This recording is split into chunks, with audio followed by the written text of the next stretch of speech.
Well, good evening, good people. Mark Holmes here, and as always, I want to thank you all for watching, commenting, subscribing, and being part of the Joe Boo Sports Report.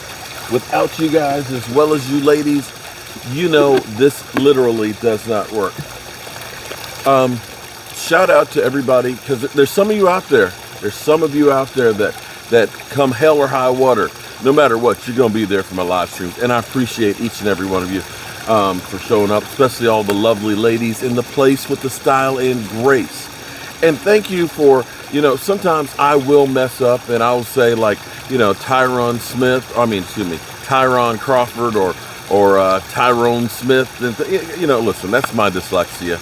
And I appreciate you guys bearing with me because I do make a lot of mistakes and stuff. But it's all cool. It's really cool. I want to show you guys a quick clip. You got all these cicadas that are out here making those. There was one last night that was flying around and hitting the walls. It was like, damn, this mother humper is pretty big. But I want to show you this clip. It's an exclusive clip from Joe Boo Sports Report. And what you're finding out right now is the Cowboys are really lucky to have Micah Parsons. And Micah Parsons feels like he's being restrained by the Dallas Cowboys. Dan Quinn is like, bro, I feel you, but it's not the time yet. I feel your pain. Now check this clip out because this is exclusive from the Joe Boo Sports Report. You won't find this anywhere else. Nowhere else. Check it out. Well, hopefully, yeah, check it out. Now, that clip might actually be copyrighted, so I might have to cut that out. So, if I do have to cut it out, it's actually from Mad Max, okay? And it's like, dude is like ready for vengeance. And of course, the guy with the hockey mask, he's like, I feel your pain. But now's not the time.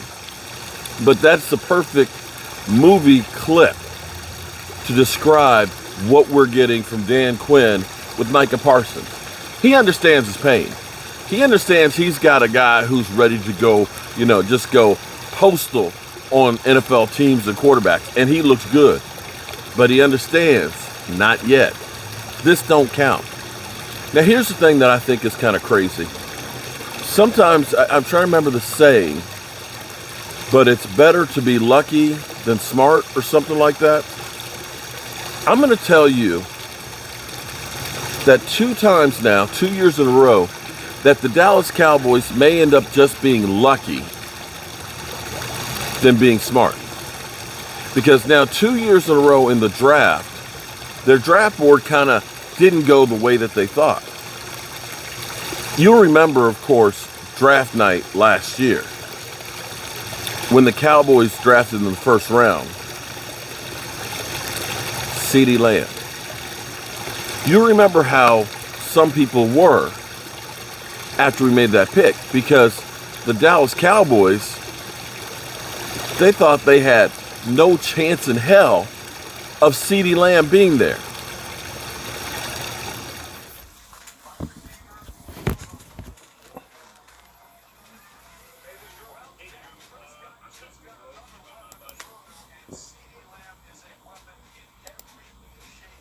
I fire Howie. Fucking fire that motherfucker. Stupid motherfucker. What an idiot.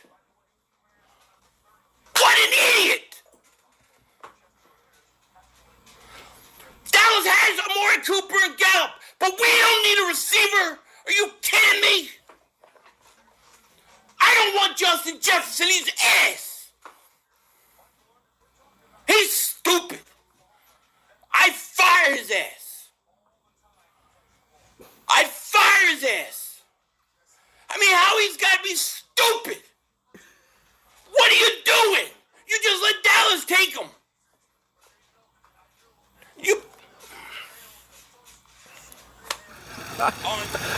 What a freaking night that was. That was literally insane.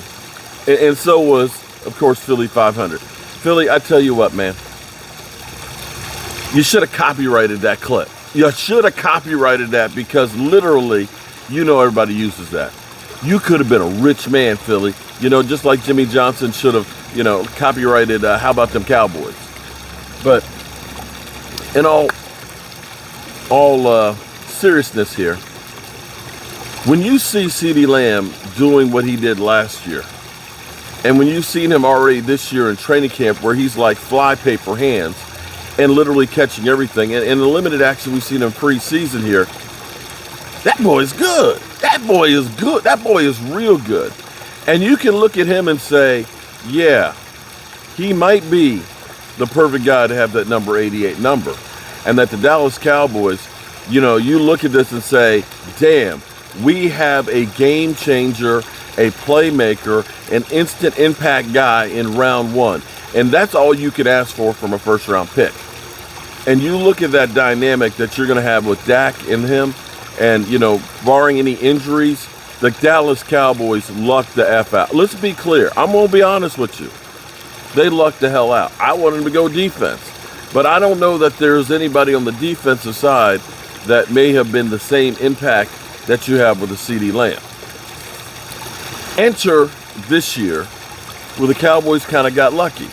All the mock drafts had us basically, looking like we were going to take, a cornerback. Instead, Micah Parsons is right there. But not only is Micah Parsons right there, you ended up picking up an extra pick. And for me, this is like deja vu. If you remember back in 2013, I remember it because I was actually in New York City outside of Radio Music Hall when it happened. See, this is back before you actually had fans that were actually able to go to the hall, go to the draft.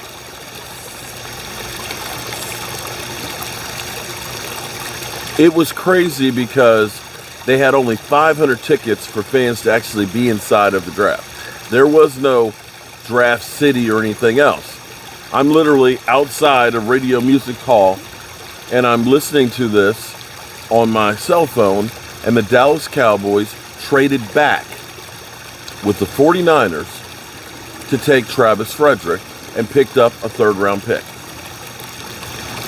At the time, I remember Adam Schefter, who's getting a lot of shit right now, saying, the Dallas Cowboys, yeah, they traded back and took a center, so there's that. The Cowboys really need a GM. And at the time, most people were in agreement of that because people didn't take a center in the first round. Now, with the other pick, they ended up getting Terrence Williams, who was a capable wide receiver. I'm not saying Terrence Williams was great or anything like that, but you took a first-round pick and you got two starters out of it. Not only one of them being a starter, arguably one of the best centers of his time. The only problem was, of course, he ended up getting Guillain-Barré syndrome and it shortened his career. But you can't say that was a wasted pick. So this is kind of deja vu for me, thinking that the Cowboys traded with the Eagles to move back and get Micah Parsons, who right now, and again, we haven't played any regular season games, so let me not get too hyped up about this. But right now, you're seeing him early grading out as the best run-stopping linebacker in football in the limited time and playing that players have played. Most veterans aren't playing yet, so it's not apples to apples. But regardless of that, of the ones that are playing, and there are still linebackers that are playing in run-stopping, they have a minimum of 13 plays, he's playing the best of them in a limited capacity that he's been playing. Okay? And you look at him literally making Jalen Smith expendable. They may end up saying Jalen Smith is a starter for politics, but if you think that Micah Parsons, that this isn't already Micah Parsons' defense, you are sadly mistaken. And this is where I don't know that had we got a cornerback, that they would have had the same impact on this defense that you're beginning to see right now with Micah. And understand this. Understand the role of a linebacker goes beyond just the plays and the ability. A linebacker can be a guy who ends up motivating everybody on your defense by the way they play on the field. You follow me? When you had a Lawrence Taylor out there, Lawrence Taylor, everybody fed off of him. They see that ability. They see him make that play, and all of a sudden it wakes everybody up, and it's like, oh man, I want to get some too. They follow that lead. And that's beginning to get that same kind of feeling with a Micah Parsons, who's literally out there just eyes wide open and just chasing people down. That in itself makes everybody else better around him. And here's the thing that I tell you that I like. Thing I noticed with our defense that I didn't see last year. There's always going to be missed assignments and bad plays and missed tackles. That's the name of the game. That happens with everybody. However, if you have everybody pursuing to the ball, as we used to call it, 11 hats on the ball. The first guy stands him up, the second guy knocks the ball out.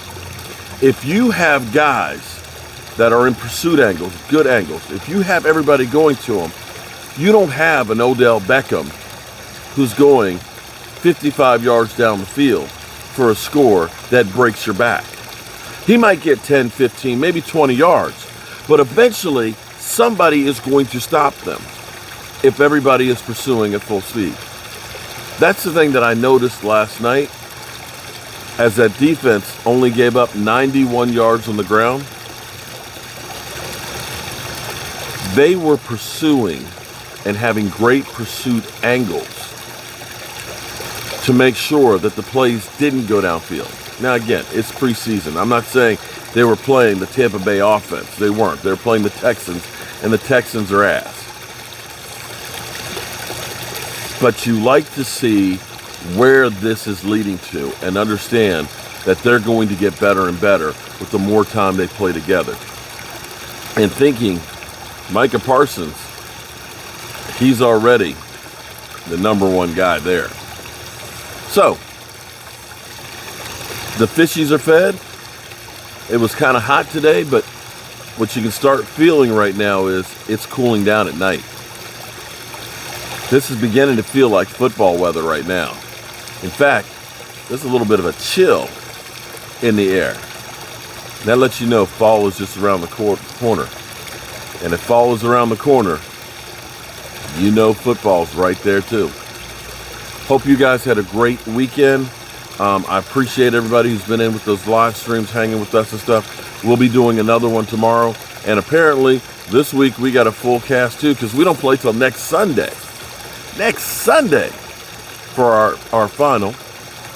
And the thing you don't know is, I hear Tampa Bay says they may play their starters for half football because they don't want to have too much time off, which is an interesting point. So you may end up seeing more teams playing starters this week. Lord knows, we haven't seen very many this week. In fact, Daniel Jones, somebody who I think needs to get as much playing time as he can, didn't play. Jalen Hurts, well, he's hurting the Eagles fan with a hurt tummy ache. Didn't play. Lord knows Carson Wentz can't play. So we'll see what happens with our Dallas Cowboys. Have a great night, and you know I'll see you later. Peace.